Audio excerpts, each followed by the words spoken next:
بسم اللہ الرحمن الرحیم۔ ناظرین السلام علیکم، میں ہوں آپ کا میزبان صابر شاکر۔ کچھ تازہ ترین خبریں آپ سے شیئر کرتا ہوں، لیکن سب سے پہلے آج آپ کو معلوم ہے کہ قائد اعظم محمد علی جناح کا یوم پیدائش ہے، بانی پاکستان، اور بہت سارے مسلمان، کروڑوں مسلمانوں کے محسن، اور اگر کروڑوں مسلمان اگر ان کا احسان نہ مانے تو میرا خیال ہے اس سے بڑی کوئی زیادتی نہیں ہوگی۔ اس وقت پاکستان میں بسنے والے مسلمان، بنگلہ دیش میں بسنے والے مسلمان،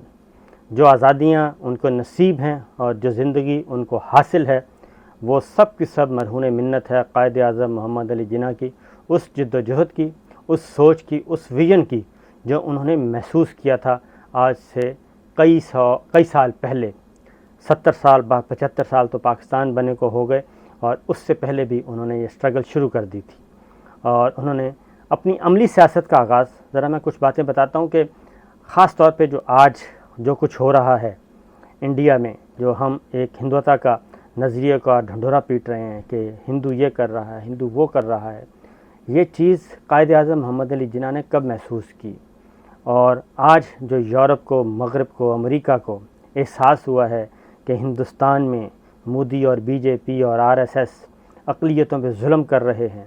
اور 70 سال بعد ان کو یہ احساس ہوا ہے جب یہ آگ، یہ تپش، یہ انتہا پسندی ان کے گھروں تک پہنچی ہے، تو ان کو اس بات کا احساس ہوا۔ آج نیو یارک ٹائمز جو ہے وہ اداریہ لکھ رہا ہے، مضمون لکھے جا رہے ہیں، برطانوی ارکان پارلیمان جو ہیں وہ آواز اٹھا رہے ہیں، وہ خطوط لکھ رہے ہیں، انڈین ہائی کمشنر سے جواب طلب کر رہے ہیں، عالمی انسانی حقوقی تنظیمیں جاگی ہیں، یورپ جاگا ہے، فرانس میں اور برسلز میں یورپی یونین کے لوگ متحرک ہو گئے ہیں۔ کیوں ہوئے ہیں؟ 70 سال بعد 75 سال سے وہاں جو کچھ ظلم ہو رہا تھا، جو مسلمانوں کو ذبح کیا جا رہا تھا، اس پہ کوئی نہیں جاگا۔ اب سب کے ضمیر جاگ رہے ہیں۔ اس کی ریزن کیا ہے یہ میں آپ کو بتاتا ہوں، لیکن قائد اعظم محمد علی جناح کو پہلے ذرا ان کا ویژن۔ قائد اعظم محمد علی جناح نے اپنی عملی سیاست کا جو آغاز ہے وہ کیا تھا کانگریس سے، آل انڈیا نیشنل کانگریس سے،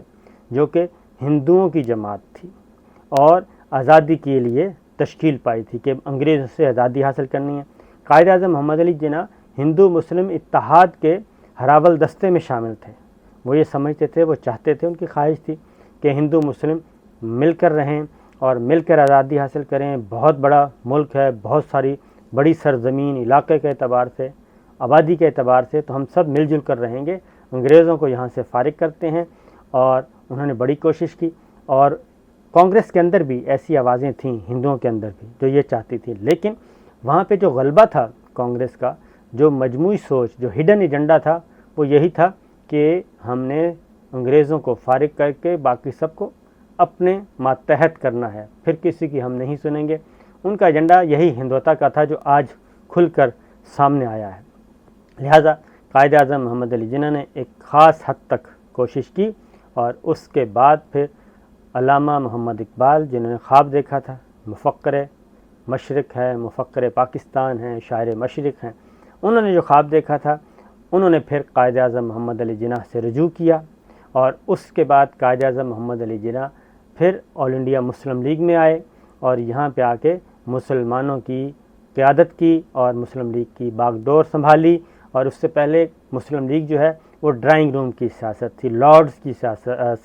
جماعت تھی، اور ساری پالیٹکس وہی ہو رہی تھی، فیوڈلز تھے۔ لیکن اس کے بعد قائد اعظم محمد علی جناح نے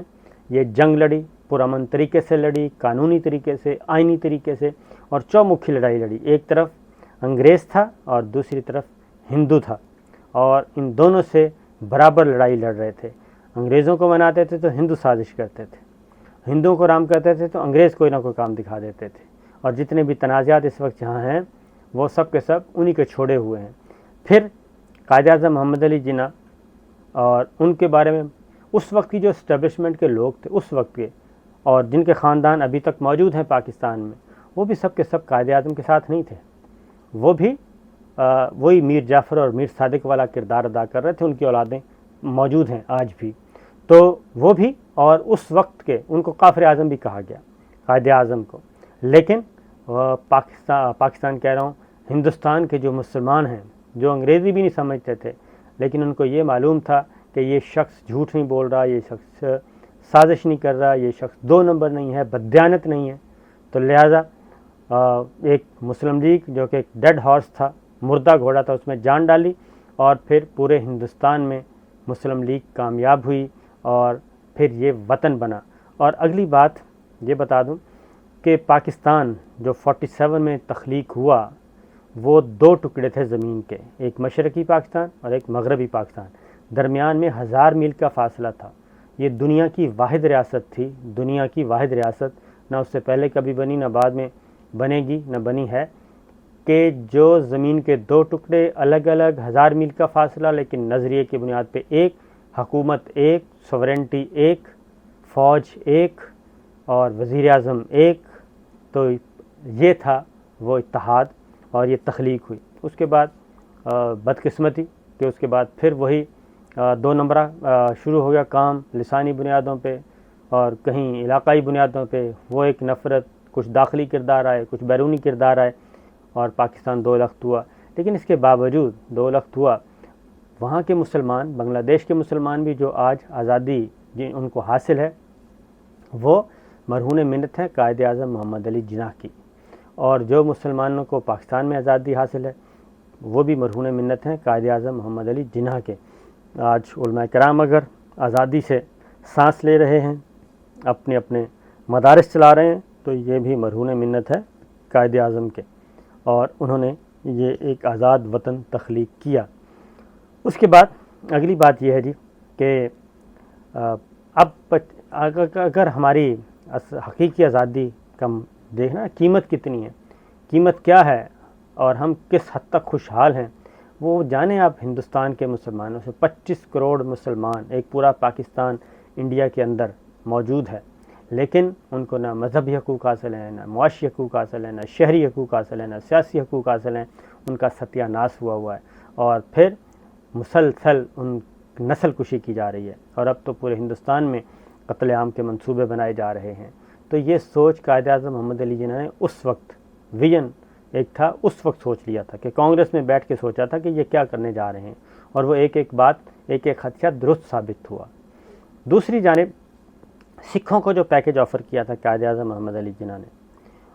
وہ بھی آج سکھ بھی اپنی لکیر پیٹ رہے ہیں۔ سکھوں سے بھی کہا کہ آپ ہمارے ساتھ آئیں، آپ کو ہر طرح کے حقوق حاصل ہوں گے، لیکن اس وقت سکھ نہیں مانے اور آج پچھتا رہے ہیں۔ سکھوں کو بھی حقوق حاصل نہیں ہیں ہندوستان میں۔ پھر جو اگلی بات میں کہنے لگا ہوں،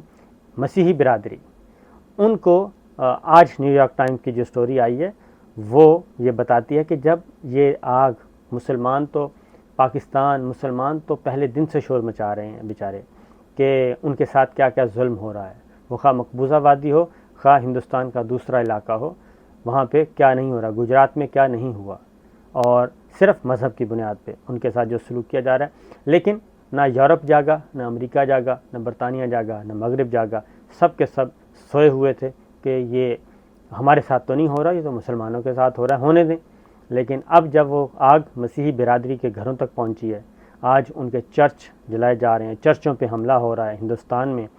اور زبردستی مسیحی برادری کو ہندو بنایا جا رہا ہے، ان کی خواتین کو ریپ کیا جاتا ہے، تو آج جا کے احساس ہوا ہے ہماری مغربی برادری کو، عالمی برادری کو، عالمی ضمیر جاگا ہے۔ آج نیو یارک ٹائمز کا اداریہ ہے، آج نیو یارک ٹائمز کا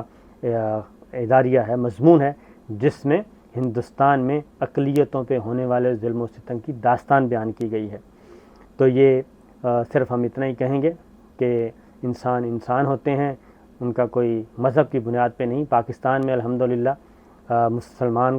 صرف مسلمان ہی نہیں، تمام اقلیتیں ہیں، وہ مزے کی زندگی گزار رہی ہیں، اور ایک آدھ واقعہ ہوتا ہے تو اس پہ پوری ریاست کھڑی ہوتی ہے، پوری سول سوسائٹی کھڑی ہو جاتی ہے، پورا سسٹم کھڑا ہو جاتا ہے۔ حال ہی میں جو واقعہ ہوا پریانتھا والا، اس کا دیکھ لیں، اس کا کیا رد عمل ہے۔ مذہب کی بنیاد پہ کسی کے ساتھ کوئی رعایت نہیں کی گئی، بلکہ 20 لوگوں کو گرفتار کر کے وہ ٹرائل کیا جا رہا ہے۔ تو یہ ہے پاکستان۔ ہندوستان میں کیا ہو رہا ہے؟ ہندوستان میں تو مذہب کی بنیاد پہ شہری حقوق چھین لیے گئے ہیں، اور یہ سب کچھ کیا جا رہا ہے۔ اب تو بی جے پی اور آر ایس ایس، بلکہ سرکاری سطح پہ حکمراں جماعت کہہ رہی ہے کہ 100 آدمی 2 لاکھ مسلمانوں کو قتل کریں گے۔ تو یہ آگ جو ہے صرف مسلمانوں تک محدود نہیں رہے گی، یہ ہندوتا کا جو نظریہ ہے، ہندوستان صرف ہندوؤں کا، یہ آگے بڑھے گا، اس کو ابھی سے روکنا ہوگا۔ پھر دیکھیں جی قائد اعظم محمد علی جناح کی بات ایک اور بات کرتا ہوں کہ قائد اعظم محمد علی جناح ایک ایسے لیڈر تھے کہ وہ مرنے سے پہلے اپنی زندگی میں ہی اپنی ساری جائیداد جو آج کل کے حساب سے اربوں کی تھی، کروڑوں کی نہیں اربوں کی تھی، اور وہ ساری کی ساری پراپرٹیز وہ دے کے گئے پاکستان کو، پاکستان کے نام کر گئے، اپنی بیٹی کو نہیں دیا، اپنے بچوں کو نہیں دیا، وہ کوئی وراثت نہیں چھوڑ کے گئے، اور اپنی بیٹی جو قائد اعظم کے بارے میں بہت کہا جاتا ہے، ان کی بیٹی نے ان کی مرضی کے بغیر شادی کی اور دین اسلام کے علاوہ ایک غیر مسلم سے شادی کی، تو قائد اعظم محمد علی جناح نے ان سے ملاقات نہیں کی اس کے بعد، اور جب پاکستان بن گیا گورنر جنرل تھے، حکمران تھے، اور کوئی ان سے پوچھنے والا نہیں تھا، تو ان کی بیٹی کا درخواست آئی تھرو پراپر چینل، تو قائد اعظم محمد علی جناح نے سادہ زبان میں کہوں گا ویزا نہیں دیا پاکستان آنے کا، ان کو الاؤ نہیں کیا اور ان سے ملاقات نہیں کی، اور ساری کی ساری جائیداد جو ہے وہ پاکستان کو دے کے گئے۔ آج ہم دیکھتے ہیں سوشل میڈیا پہ ایک شور مچا ہوا ہے، پیغامات دیے جا رہے ہیں، سب قائد اعظم محمد علی جناح کے بارے میں ٹویٹ کر رہے ہیں، لیکن ان میں سے ایک بھی لیڈر ایسا نہیں ہے جو قائد اعظم کے اس ویژن کے مطابق چلے۔ اربوں کی جائیدادیں باہر بھی ہیں، بیرون ملک بھی ہیں، اندرون ملک بھی ہیں، اربوں ڈالرز کی ہیں بلکہ، اور اسی پاکستان کو لوٹا ہے سب نے۔ تو یہ دیکھ لیں آپ کہ کتنے لیڈر ہیں جو پاکستان کو اپنی جائیداد پاکستان کو دے کے جائیں، اپنی اولاد سے زیادہ پاکستان کو کوئی عزیز سمجھے، ایسا نہیں ہے۔ تو یہی ہمارے زوال کی وجہ ہے، یہی سب کچھ ہے، اور بنگلہ دیش کا مسلمان ہو یا پاکستان کا مسلمان ہو، اور مرہون منت ہے، وہ آزادی کی قدر جانتا ہے، اور پاکستان میں آج تک کوئی مذہبی بنیادوں پہ ایسے امتیازی قوانین نہیں بنے آج تک جن کے بارے میں کہا جائے کہ یہ امتیازی قوانین ہیں، بلکہ پورا کے پورا تحفظ حاصل ہے۔ اسی مناسبت سے جی آج میں مسیحی برادری کو بھی مبارکباد دوں گا، ان کا بھی آج کرسمس ڈے ہے، سب کو بہت بہت خوشیاں مبارک ہو، اور ان سے بھی میں کہوں گا کہ پاکستان میں بسنے والے مسیحی برادری خاص طور پہ کہ وہ پاکستان کی قدر جانیں، پاکستان کی قدر جانیں، پاکستان کو محسوس کریں، پاکستان کی عزت کریں، اور ہم آہنگی ہو یا غانگت ہو، باہمی فروغ ہو، اس کے مطابق زندگی گزارنی چاہیے۔ تو یہ اسی کے ساتھ میں اپنے قائدین سے ضرور کہوں گا، اپنے لوگوں سے بھی کہوں گا کہ ایسی قیادت منتخب کریں جو قائد اعظم محمد علی جناح جیسی ہو، کم از کم اس سوچ والی ہو۔ صرف نام لینا کافی نہیں ہوتا قائد اعظم کا، بلکہ اس سے آگے بڑھنا چاہیے۔ تو یہ تھی جی آج کی گزارشات، اجازت دیجیے، اللہ حافظ۔